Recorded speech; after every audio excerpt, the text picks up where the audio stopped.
पितृपक्ष पौराणिक कथा। नमस्कार मित्रों, आप सभी का फिर से एक बार हार्दिक स्वागत है। अगर हमारे YouTube चैनल को सब्सक्राइब नहीं किए हैं तो ज़रूर सब्सक्राइब कर लीजिए। मित्रों, श्री कृष्ण भगवान ने कहा है कि आत्मा कभी मरती नहीं, ये बस एक शरीर से दूसरे शरीर में बदलती है। इसलिए आप अपने पूर्वजों को जब भी कुछ अर्पित करते हो तो वे उन्हें मिलता है। दानवीर कर्ण, जिनके नाम के आगे ही दानवीर था, उन्होंने पूरे उम्र बहुत दान दिया। जो भी उनसे कुछ मांगता वे उसे जरूर मिलता। कर्ण जब परलोक गए तो वहाँ उन्होंने वे कुछ दुगुना दिया गया जो कि उन्होंने दान किया था, लेकिन वे सब हीरे जवाहरात और सोना चांदी थे। कर्ण को खाने को कुछ नहीं मिला क्योंकि उन्होंने कभी खाना यानी कि भोजन दान नहीं दिया था। कर्ण भूख के व्याकुल हो गए। अंत में यमराज की विनती करके धरती पर जाकर फिर से दान करने की आज्ञा मांगी। यमराज ने कर्ण को 14 दिनों का वक्त दिया। कर्ण ने धरती पर आकर जमकर भोजन दान किया और श्राद्ध किया। जब कर्ण परलोक वापस आए तो उनके पास खाना पहुंच गया था। इसलिए हिंदुओं में भोजन दान कराना बहुत शुभ माना गया है। श्राद्धों के दौरान तो गरीबों को भोजन खिलाना ही चाहिए। इसके जरिए हमारे पूर्वजों को सीधे ये पहुंच जाता है। कहा जाता है कि इन दिनों यमराज की आज्ञा से आत्माएं जमीन पर आती है और अपने वंशजों की ओर से अर्पित किए भोजन का भोग करती है।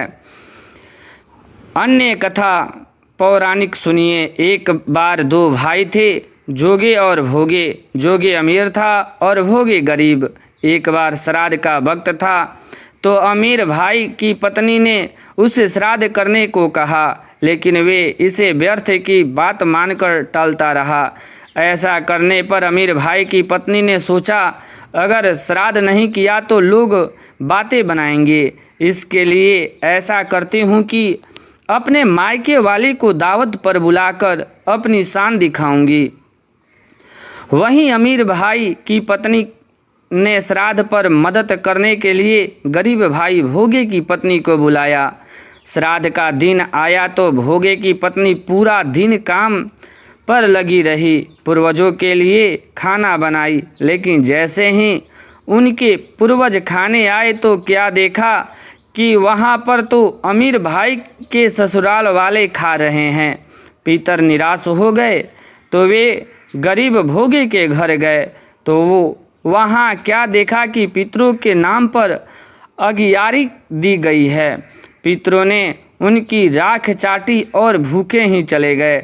सबने आपस में बात की और कहा कि अगर भोगे अमीर होता तो उन्हें भूखा नहीं रहना पड़ता। पितरों को उस पर दया आ गई और उन्होंने कहा कि भोगे के घर धन आ जाए। शाम हो गई। गरीब भोगे के बच्चे खाना मांगने लगे, लेकिन उनके घर में कुछ नहीं था। भोगे की पत्नी ने बच्चों को टालने के लिए झूठ ही कह दिया कि बाहर हौदी में नीचे खाना को है, खा लो। बच्चों जब वहां गए तो देखा कि हौदी मोहरे से भरी हुई है। दौड़े दौड़े बच्चे माँ के पास पहुँचे और सारी बात बता दी। भोगे भी अब धनी हो गया। अगले साल जब पितृपक्ष आया तो उसने अच्छे से श्राद्ध मनाया। 56 तरह की भोग लगाए और ब्राह्मणों को भी भोजन कराए। इससे पितर बहुत खुश हुए और भोगे का धन भी और कुल हमेशा बढ़ता ही गया। दोस्तों, इस प्रकार की वीडियो के लिए आप लोग लाइक सब्सक्राइब जरूर कर दे। धन्यवाद मित्रों, फिर मिलते हैं।